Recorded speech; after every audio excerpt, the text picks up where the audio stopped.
हमें कुछ भी बोलते समय थोड़ा सा अपने शब्दों पर ध्यान ज़रूर देना चाहिए।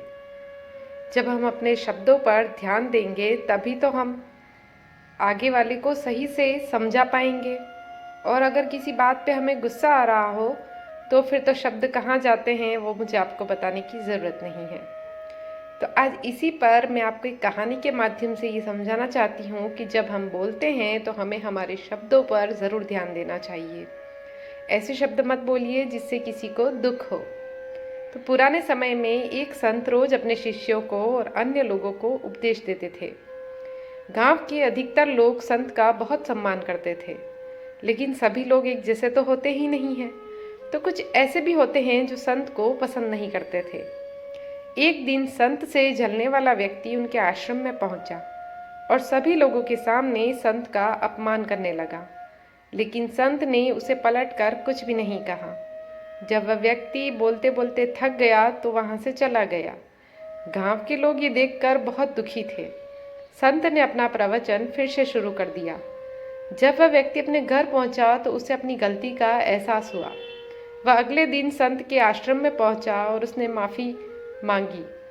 संत ने उससे कहा कि एक काम करो, आश्रम में पक्षियों के कई पंख बिखरे हुए हैं, उन्हें इकट्ठा करके यहाँ ले आओ। उस व्यक्ति ने तुरंत ही काम शुरू कर दिया। कुछ देर बाद वह पंख लेकर आ गया। संत ने उससे कहा कि अब ये पंख अपने नगर के बीच में रखाओ। वह व्यक्ति संत की आज्ञा मानकर नगर के बीच में पहुंचा और सभी पंख रखकर संत के पास वापस पहुंच गया। संत ने उससे कहा कि बस अब एक लास्ट काम और कर दो तुम मेरा, कि वे सारे पंख जो तुम रख कर आए हो वो वापस लेकर आ जाओ। जब वह व्यक्ति नगर के बीच में पहुंचा तो वहां रखे सभी पंख उड़कर इधर उधर चले गए थे। सभी पंखों को इकट्ठा कर पाना अब उस व्यक्ति के लिए संभव नहीं था और ये बहुत ही मुश्किल काम था। वह खाली हाथ ही संत के पास पहुंचा और पूरी बात उसने बता दी। संत ने उससे कहा कि भाई, ठीक इसी तरह जब हम गुस्से में होते हैं तो जो कुछ भी बोलते हैं वह दूसरों को दुख देता है। जब हमारा मन शांत होता है तब हमें गलती का एहसास होता है, लेकिन तब हम कुछ कर भी नहीं सकते हैं। जिस तरह सभी पंखों को इकट्ठा कर पाना संभव नहीं है, उसी तरह मुंह से निकले शब्द वापस नहीं लिए जा सकते।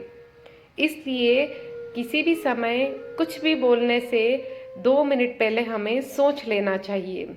किसी को भी अपशब्द कहने से पहले थोड़ी देर के लिए हमें रुक जाना चाहिए। कुछ भी बोलते समय हमें थोड़ा सा सतर्क रहना चाहिए कि हम किस तरीके से बात कर रहे हैं। हो सकता है कि वो बात ही नहीं हो रही हो जिस बारे में आप सामने वाले पर भड़क रहे हों, या फिर कोई और बात होने वाली हो। इसलिए जब भी हमें कहीं बोलना है और अगर हमें पता ही नहीं है बात का, वहाँ तो बोलिए ही मत। लेकिन अगर आपको थोड़ा बहुत भी नॉलेज है उस बात का तो ज़बरदस्ती बीच में मत कूद जाइए कुछ भी कहकर।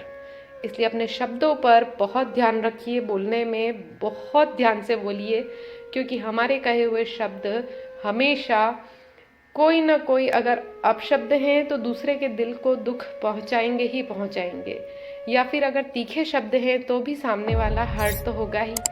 इसलिए ध्यान रखिए थोड़ा सा बोलने का, और बाद में अगर गिल्टी फील हो तो उसका मतलब ही क्या है।